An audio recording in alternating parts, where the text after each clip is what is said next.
All right, GreenStalk Garden update after the winter. Lots of greens still growing despite below freezing temps and the pest pressure, which you guys know are my chickens that like to eat everything. That Chi is on its last leg and it's starting to flower, but I've got rosemary, I've got mint, oregano, all kind of stuff growing in the herbal tea garden still.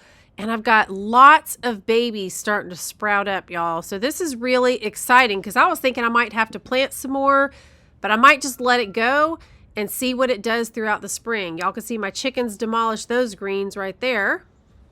Constantly hopping up and down and eating them, but they survived. I got some new spinach growing in right there. Those are looking pretty good. The chickens have eaten some of it, but not all of it. Now in the back here, I've got onions. This is on the GreenStalk Garden patio. Those are onions that are still going. Tiny wants to say hey real quick, y'all. Every time I get the camera out, my bantam rooster Tiny wants to come over and be seen because he's so handsome. But back here, I've got some strawberry leaves right here that are starting to show. I pulled up all the dead stuff. Lots of baby seedlings starting to pop up like this. I'm going to leave them and see what they do. Greens growing right there that are pretty young. So anything that comes up on its own, I'm just going to leave it, you guys, and see what it does. Now, what I'm doing here is cleaning up the mess. This GreenStalk patio has been a mess, and my goal was to get everything cleaned up while it's still cool outside so that my body's not in the extreme heat because it actually can make me sick. Now, you can see I'm taking apart all these supports. You guys, I had so many supports on my GreenStalks. Oh, yeah. Oliver, my cat, is out here helping me. He's the only one that knows how to escape the catio, and that's not going to last for too long because I'm going to have to fix that. We got too many coyotes and things out here. He will end up hurt. So he's enjoying the life for now, but pretty soon he's going to have to stay on the catio with the rest of them. I tried to get him to say hey. He wasn't having it. Okay, so yeah, I had a ton of supports, but that's because I had tomatoes, I had ground cherries, beans, wildflowers, all sorts of things that were getting kind of heavy. And what's great about the supports is they work really well, and then they're super easy to take apart or put back together.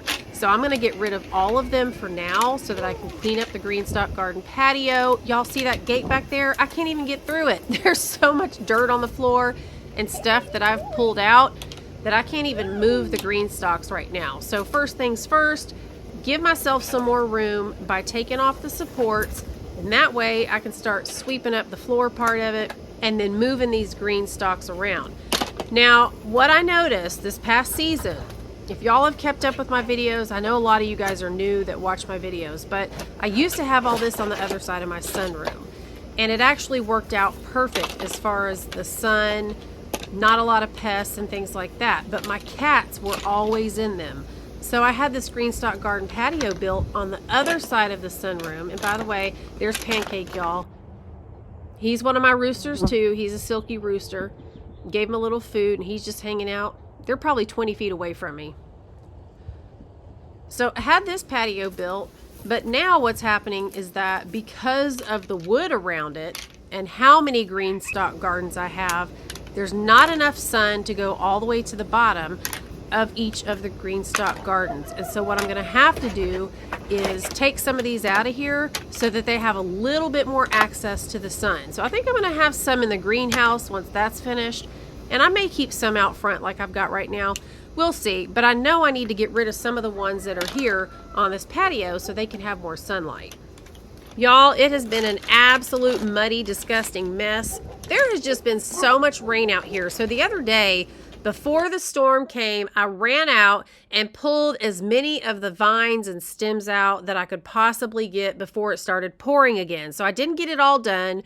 And the goal was literally to pull it, kind of shake it, and just throw it on the ground. So now I haven't gotten all of the deep root systems up. I know some people leave the roots. I don't in these because even if some of it decomposes, they take up too much room in these pockets. I like my pockets to be pretty cleaned out so that there's room for the new growth for the new season. But anyway, so I got as much done as I could before the storm, but then of course it was a mess. So today's goal is to get out here, clean this up, kind of sweep this area up, and just get it ready so that I can actually take these apart and literally take those root systems out like you guys have seen me do so many times in other videos, and then put them back together so that I can plant seeds. And I had mentioned in one of my videos a month or two ago that I want to plant early this time, earlier than I normally would.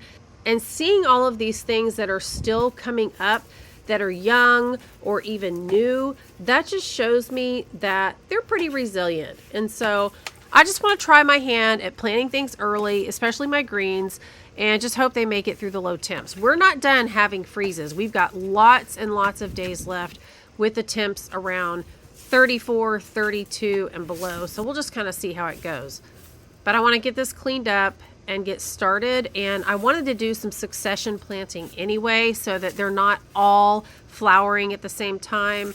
I want to have some at different stages so that I'll have some all spring and summer long. I'm literally just sweeping the dirt out onto the ground, and then it's going to be super easy just to pick up all these vines and stems.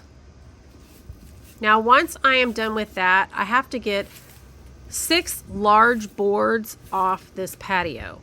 Now, the boards were actually up against the house in an attempt to save them from rotting from all of the rain all winter long, but there were so many storms that they just kept getting blown over and laying flat there.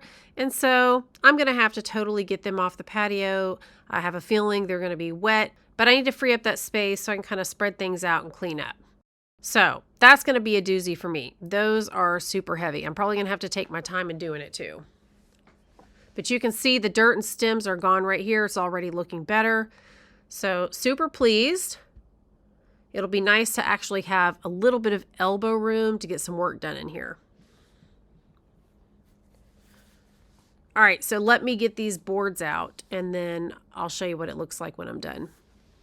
So you guys may notice I put some words on the screen earlier, and that is because I completely forgot to tell you that GreenStalk is having a fabulous sale. So it's buy one, get one 60% off. So, and it applies to all the planters, but the second one has to be of equal or lesser value to get the 60% off.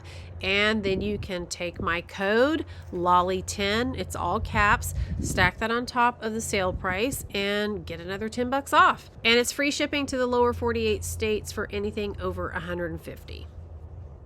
All right, guys, thanks for hanging out with me today. I hope you guys are getting your green stalks ready for the springtime, and I'll see you real soon in the next video. And until then, y'all have a great couple of days. Bye-bye.